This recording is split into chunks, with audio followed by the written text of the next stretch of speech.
Welcome to Dental Business RX. Practice success in 30 minutes or less. Thank you for calling ABC Dental.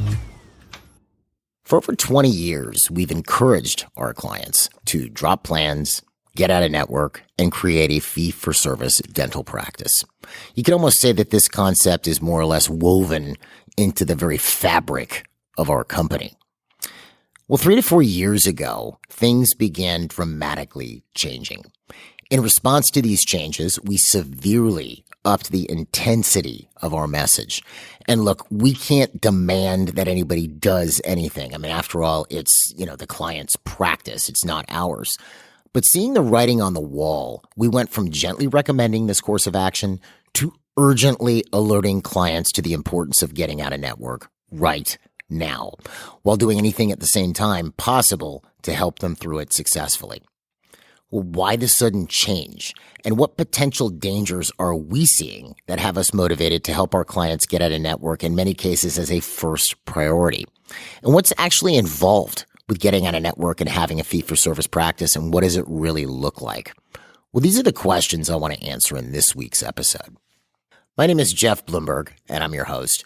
And, I've done a lot of episodes, and I appreciate you folks that have listened to them. Maybe you listened to one that grabs your attention based on the title.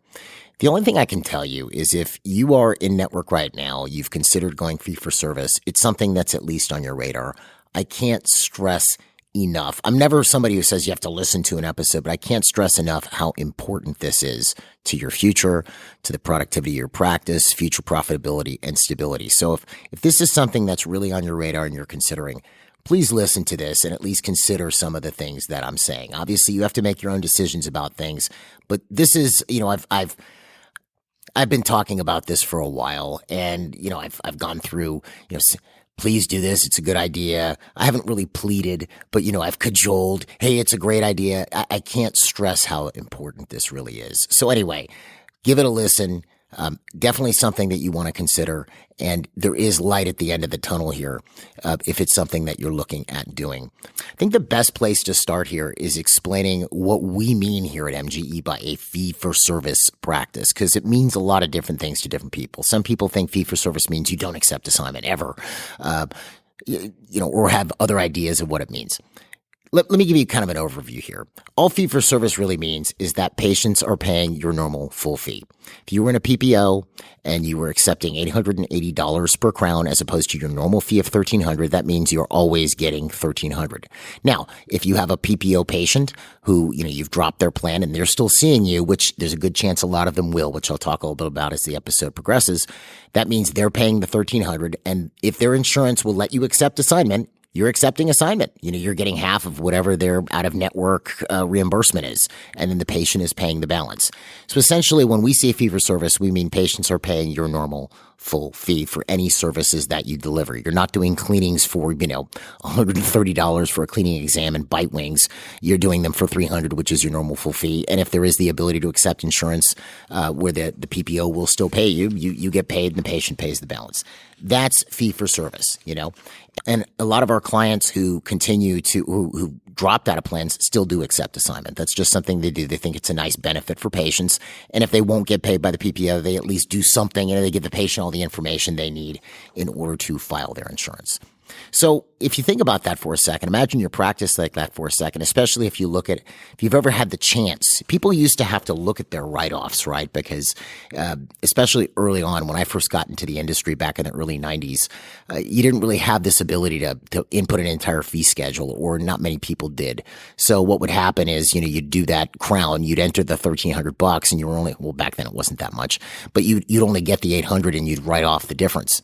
So you'd see offices that were producing, $170,000 and only collecting $90,000, right? Well, now that all the fee schedules are entered into dental software, you don't really see all the write-offs anymore. But maybe you've had a chance to look, right? But I want you to imagine for a second, let's say that's you. You're producing $160,000, which means you're incurring all the expenses of a $160,000 office, by the way. And unfortunately, your lab, landlord, and staff aren't writing off 40% of their fees. So you're doing 160, you're only collecting 100. You see that there's $60,000 a month that you could be making if you weren't in network.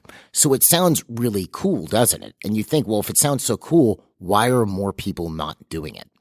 Well, essentially why they're not doing it is they're scared. That's at least the thing that I've found to be universal. Most people are afraid of what's going to happen.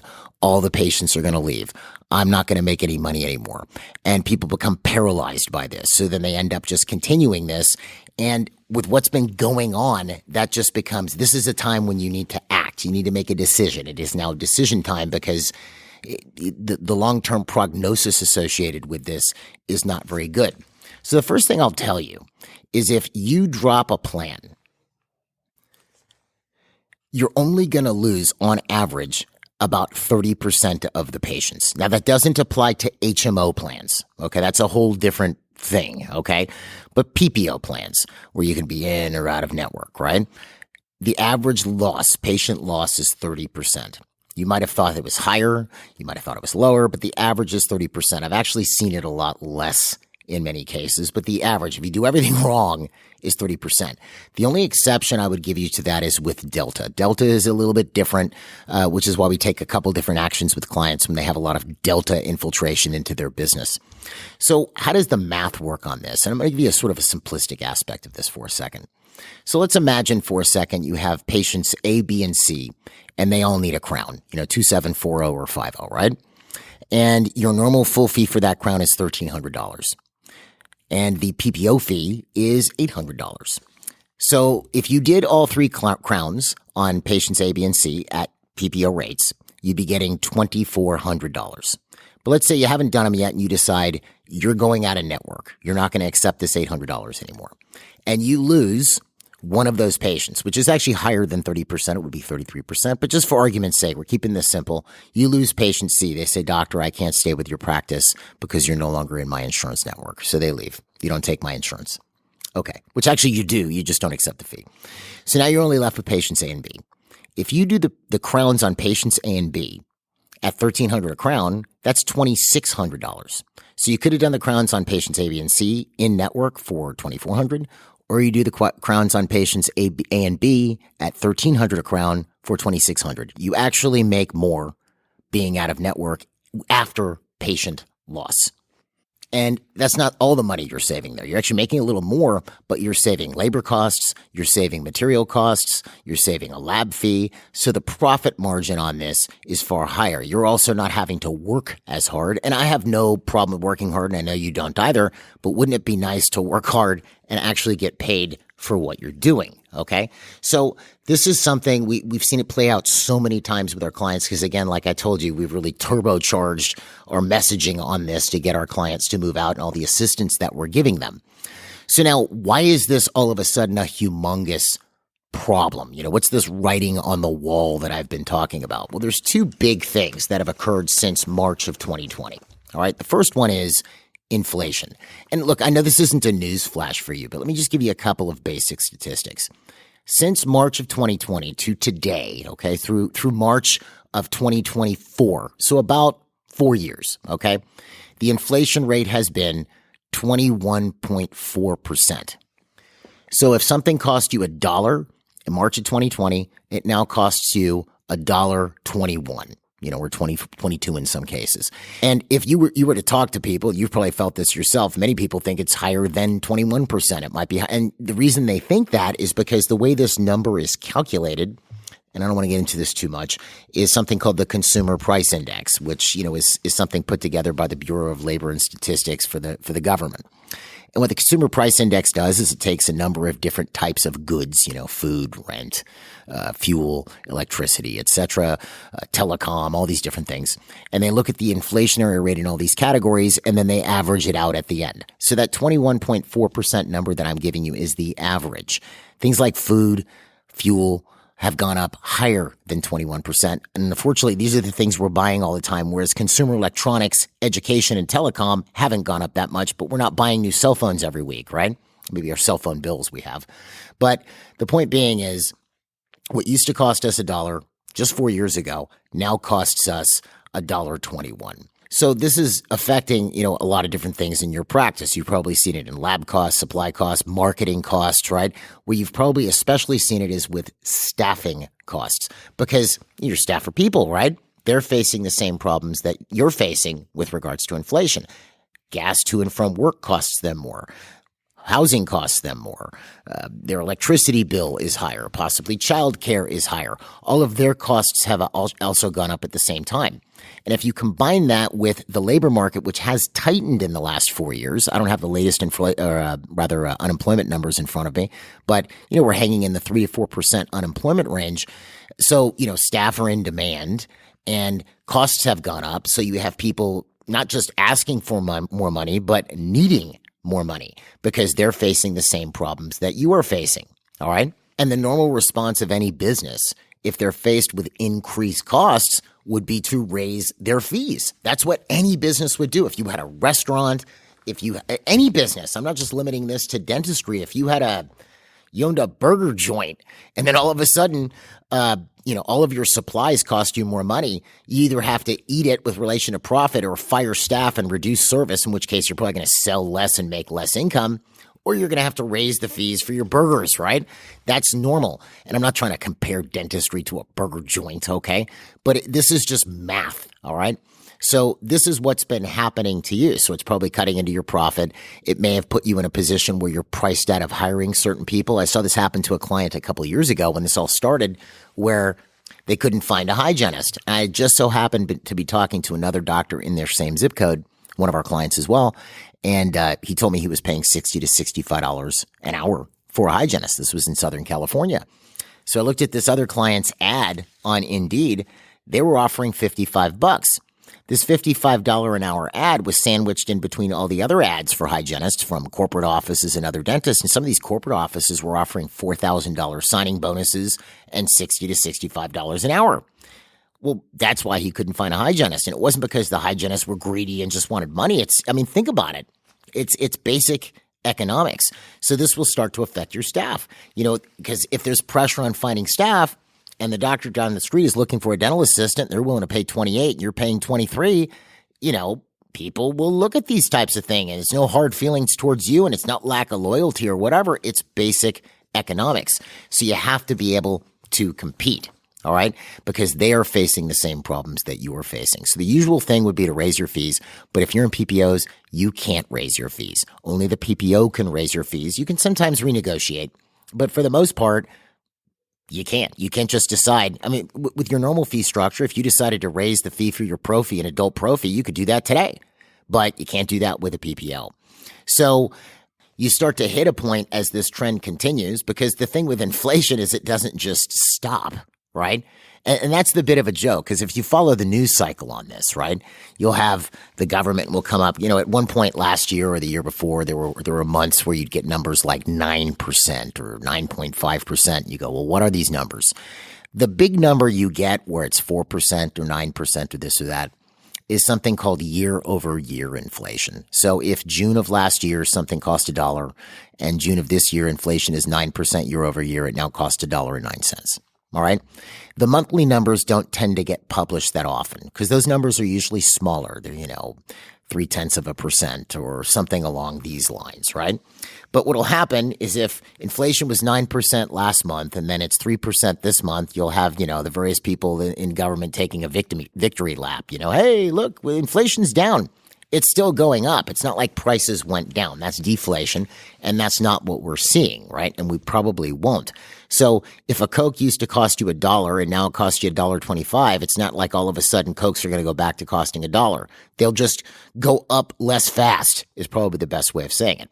So all of this starts to create a bit of an economic firestorm where it kills your profitability, or you have to go unusual in order to make things work. You need to find a cheaper lab.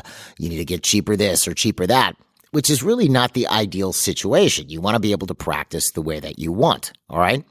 And the other thing to think with from a fees perspective is, let's say the average PPO has a 30% write-off, which it doesn't. It's usually actually closer to 40 or 50, but let's just say 30% for argument's sake here for a minute. Well, if you join this plan and 1/3 of your practice becomes PPO, 2/3 is not, 1/3 is, and the average write-off is 30%. you've effectively done a global 10% fee reduction because the 30-year practice is paying 30% less. If 2/3 of your practice become PPO, you've now done a 20% fee reduction. And obviously, if 100% of your practice becomes PPO, you've done a 30% reduction. The truth is, you could drop all the PPOs and, have your full fee. You could even lower your fees by 10%, your full fee, after dropping all the PPOs, and you'd still be making far more profit, and life would be a heck of a lot easier.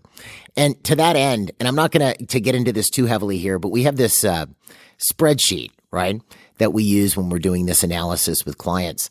It's like a fees analysis, an insurance analysis. And one of the points on the spreadsheet, you'll enter in the information about this plan, and then we have sort of a blend of different codes that we use with your PPO fee and your full fee. And what it'll spit out is, number one, on average, based on we use an algorithm to determine what percentage of the practice is different types of procedures, right? Whether it's preventive, diagnostic, et cetera, major, basic. And then what it'll do is it'll tell you on average how much you're writing off per year, number one, because you don't really see that as much anymore if you have the fee schedules in your system. But the coolest part of the spreadsheet is it tells you how many new patients you would have to get if you lost X amount of patients from the plan. So let's say you entered at the top, you had 1,000 patients in this plan. And, you'll look down and you go, if you lost 10% of this patients, this is how many new patients you'd need to replace them. If you lost 20%, you need this many. If you lost 30%, you need this many. What's interesting is on every one of these I've seen, every one of these, what's the plural of analyses? Analyses. Every one of these analyses I've seen, if someone lost 30% of the patients in the plan, which as I said is the average, they would need negative new patients in order to replace the revenue. I'll say that again. So if you had 1,000 patients in the plan and 300 left, and those 700 remaining patients were paying full fee, you would actually make more money with 0 more new patients. Okay? Usually it's negative. You could actually lose more than 30% and maintain your same level of revenue. So it's, like I said, it's not a huge problem. It's something that can be done, but it's something that with where things have gone economically, you have to take a look at. So the first big problem has been inflation, all right? The second one, the next reason that we've kind of isolated as to why this is a problem is just the insurance companies themselves. So you may have noticed this, you may have not, right? But you would think if fees or if costs are going up, a normal compassionate insurance company, maybe that's an oxymoron maybe, what they would do is they would increase your reimbursement to at least track with inflation so that you're not being choked and going out of business. Well, we've seen the opposite in some cases, where instead a number of these plans have actually been lowering reimbursement. As a matter of fact, there's one, I won't mention names, but there was one company in particular that worked out an 8% fee or reimbursement reduction to the dentists in network, right? So, that $1,000 was dropped by $80. And then they sold this reduction they had worked out with the in-network dentists as a big win to all the employers who were buying their insurance. Hey, look, we saved your employees some money. In my view, it's bad business in the sense of, so you have this network of dentists that are facing very fast rising costs, and your solution is to just pay them less money. And the other funny thing about this is if you look at most dental insurance plans, the yearly max hasn't changed for a long time. When I got into the industry in the early 90s, like during the first Clinton administration, okay, the average yearly max for dental benefits was $1,000, and there were some plans with $1,500. That is still the case. So we're talking about 1993 or 4. This is 2024, 30 years later. Well, what would $1,500 in 1993 be today? It would be $3,100, almost $3,200. If you go to the inflation calculator from the Bureau of Labor Statistics, I'll put a link to it if you just check it yourself.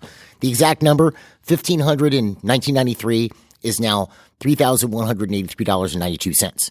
What's $1,000 from 1993? That has the purchasing or had the purchasing power of what now takes $2,122.61. That has not changed at all. And you also have the fact that dental insurance isn't really, in my view, look, this is just the opinions of Jeff here, okay? I hate talking about myself third person, but what the heck? it's not even really insurance.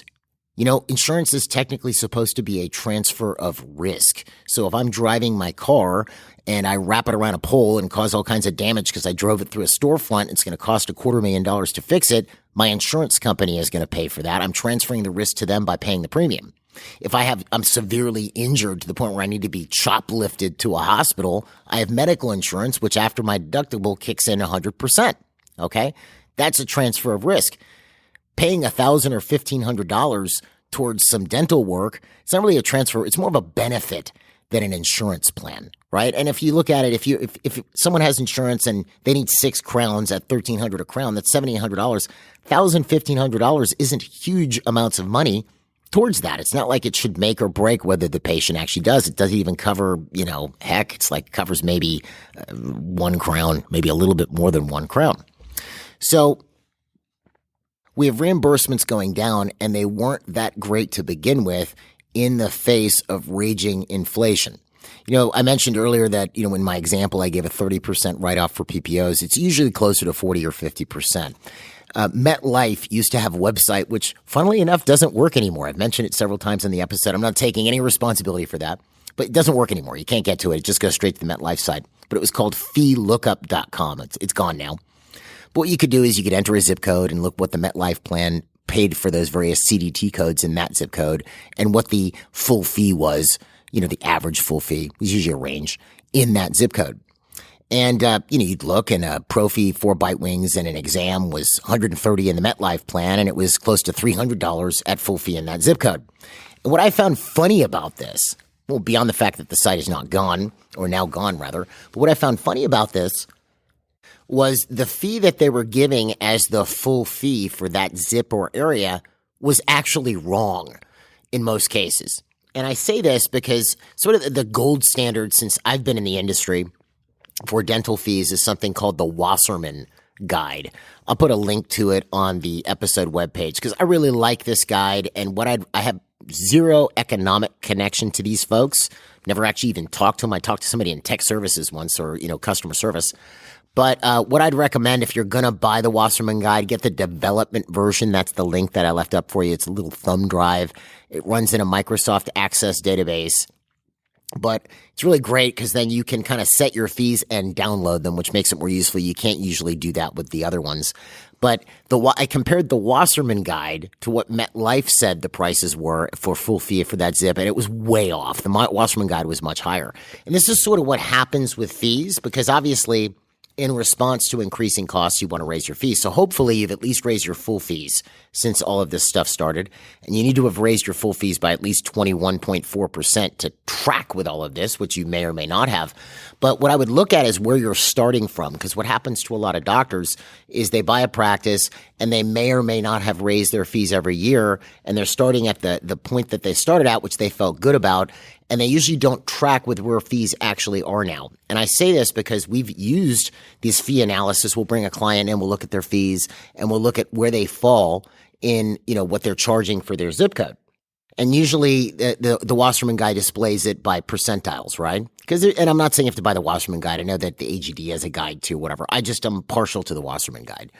I'm stuck in the mud, stuck in my ways. But they'll give it to you in percentiles, 40th percentile, 50th percentile, 60th percentile. All that means is if you're in the 40th percentile fee-wise for your zip code, for a particular CDT code, is that 40% of the doctors in your area, 4 out of 10, charge the same or less than this amount of money. And 60% charge more. If you're in the 50th percentile, half charge the same or less, half charge more. Okay? We'll check this against a client's fee structure, their full fee structure, and in many cases, the clients coming in are in the 40th percentile or worse and it wasn't because they intentionally had low fees. They're not doing $6.99 implants. It's just that they didn't keep track of this as the years went by. So it's something that you want to do is make sure you stay on top of this to make sure that your fees are actually tracking with what's really going on, right? So we have lowered reimbursement. We have huge write-offs. We have inflation in the face of all this, right? So we have between inflation and reimbursement issues, your profitability is being choked out. And who loses here? Well, the biggest loser is the doctor owner. Retirement plans, profitability, compensation, etc. They spend all this time in school or in CE, and they maybe can't even keep up with staff salaries, and they're losing employees because employees are finding other doctors who are willing to pay $4 or $5 more per hour. Or they can't get that hygienist because they can't. It's not that they don't want to pay more, or maybe they think that it's still too high. They just can't afford to pay more. So now if you take a look at that, that's a bad condition. If you've noticed your overhead go up and your profitability go down over the last 3 or 4 years, that should be an alarm bell for you. And that trajectory, if it keeps going, it's sort of like inertia, just continues. What eventually happens? Inflation's not going anywhere. It might stop or reduce, but it's going to keep rolling regardless. And like I said, this is like this for any business. Eventually, you're going to hit a point where being in business just becomes rough. You can't compete. You can't keep up. And like I said, the reason we've been pushing it so hard is it has become more accentuated, accelerated, problematic over the last 4 years. And, to give you an idea of why getting out of network or, going fee for service is not as big of a problem as you might think. Let's take that analogy I started with earlier, not started with rather, but the burger restaurant joint, for lack of a better word. So you have a burger joint. Again, I'm not trying to compare dentistry and a restaurant, all right? But it's a business, right? Math applies. You have this burger joint, and you're charging whatever you're charging, and your costs are whatever your costs are, and you're somewhat profitable. And then someone comes along and says, hey, I'll make sure you get all these customers. I'm going to put you on our website, and I'm going to put you in our book and this and that or whatever. But these customers have to get a 40 or 50% discount on your burgers. You might think, great, maybe they can buy some other stuff or whatever, or better to have some people than no people. But then you notice as more and more people come in from this, your volume's going up, the amount of work you're doing is going up, the employees you have to hire is going up, your food costs are going up, but your profitability is going down. So the reason I say this is sometimes it's nice to have an example outside of dentistry because then we tend to get stuck in on what we do. But I want to just point out what a PPO or a network plan essentially is. That scenario I just described to you is essentially a marketing plan. You give my potential customers a discount, I will send them to you. It's the same thing that prevails with an insurance plan. So if you could market on your own and attract patients who come to you not because you're in a book or on a website, but they just come to you because they come to you, whether you're in their plan or not, wouldn't that make more sense? Wouldn't it make more sense just to learn how to market and get paid what you're worth? That's what our clients do. So essentially, I know I've kind of gone on about this a bit, but I think this is actually really important. So what does it look like getting out of network? Well, here's what I would tell you. There is no one size fits all here because, you might only have 10% of your practice as PPO. You might have 80% of your practice as plans, and you've got some Medicaid and you have some HMOs or whatever. Getting out of network is a customized situation for each and every person because no two people are the same. No two circumstances are on the same. So usually what we do with clients is we sit down with them and we do a whole series of interviews and data gathering to sort of pick their path forward. And as you can tell, I sort of feel a little bit passionate about this now. So here's what I'm offering. I know this is my little offer here on the podcast. We have a consultation, and it's called a roadmap to a fee-for-service practice. I'm offering it for a limited time at no charge. This is something we normally only do with MGE Power clients, okay? We will do it with you. And I'll even cover here what we go through on this. If you want to know more about it, you can click the link on the episode webpage and sign up for it. It's a virtual consultation, and I'll tell you what we do when we go through it. But this kind of gives you an idea of what getting out of network looks like, how to do it, what it's going to look like in your particular practice or situation. Because like I said, it is personalized. So what is it that we would do? If you sit down with one of our practice management specialists, what would we do? Well, the first thing we would do is find out why you want to get a network. Because the most important thing in all of this, there are going to be some wins. Ultimately, there'll be a big win, but there'll be some challenges as you get through it. There'll be some times that you're frustrated. If someone really, it's not that big of a deal to them, then they're probably not going to have the persistence to push through and actually achieve that goal of a fee-for-service practice. So that's usually the first thing we're going to do with somebody. We're also going to try to find or determine how bad the situation actually is, right? And how quickly the person wants to get out. Because those are a couple of other mitigating factors. Someone might go, yeah, I want to get over the next 5-6 years. Someone else might go, look, by the end of the year, I want to be completely fee for service, right? And you take that statement and you compare it to, well, what's the actual scene? How much of their office is actually in plans? The next thing we're going to do is actually start digging into your plans. Like, what kind of plans do you have? How much do these plans pay? What is that plan versus your private fee for service? What is that plan paying rather versus your private fee for service plan? And then we make a special point. If you are in Delta, we want to take a look at that, as well as if you're a Premier provider, because in some cases, some people will keep Premier because the reimbursement rate is about the same or close to their fee for service price. And really, this is again the gauge for you, right? If you take a look, if you have a business, what percentage of your revenues would you spend on marketing? Let's say you say 10%. Well, if I'm writing off 10% because I'm in a plan, then that's basically a marketing cost. The only difference is if I market for somebody, I'm paying that 10% once. I'm not paying it every time I do it. But that being said, if the plan reimburses with just a very small write-off from your normal full fee, and you could kind of consider, because these are all marketing costs, I would not spend 40 to 50% of my revenues on marketing. So therefore, I'm not going to write off 40 to 50%, right? Then what we're going to do is really assess your practice, because we have to get an idea of what's happening to determine how difficult it's going to be to get you out. All right. So we're going to take a look at your hygiene department, how many active patients you have, how many new patients you're getting, what your sales process looks like, because the course of action may differ depending on where you're at. It might be, look, we're going to go for, while we increase your marketing, we're going to start building up hygiene while we increase or improve your sales process and organize your sales process. It really depends. This is where it gets very, very personalized. All right. Then based on our course of action, we separate the plans into different buckets and create a timeline for dropping each. Okay. And also one of the things we look at, like let's say there's a lot of plans in a practice and it's going to take some time because certain plans take longer to get out of than others. You might have a really poorly reimbursing plan that maybe reimburses worse than another, but there's more patients in it. So, because the idea is not just, someone could listen to this and I say, drop plans and just drop all your plans tomorrow. Well, that may not be economically feasible. All right. This is something we're going to have to phase out. So if someone's in that type of a situation, it might even be if there's certain plans that on their timeline, they're not going to be dropping for a year and a half. We may have them call those companies and renegotiate their fees.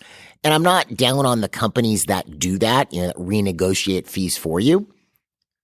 They're cool and all, but the problem is it usually takes a long time. It's usually easier just to have the doctor call and renegotiate the fees, the doctor with the OM, than employing a company to do this, a fee negotiation company, because the eventual plan is to get out of this thing anyway. So those are the sort of the broad strokes, right? There's a lot of other steps involved, but the end product is an individualized action plan for the client in order to phase themselves out to eventually have a fee-for-service practice. And like I said, I put the link on the episode webpage. We call this our roadmap to a fee-for-service practice.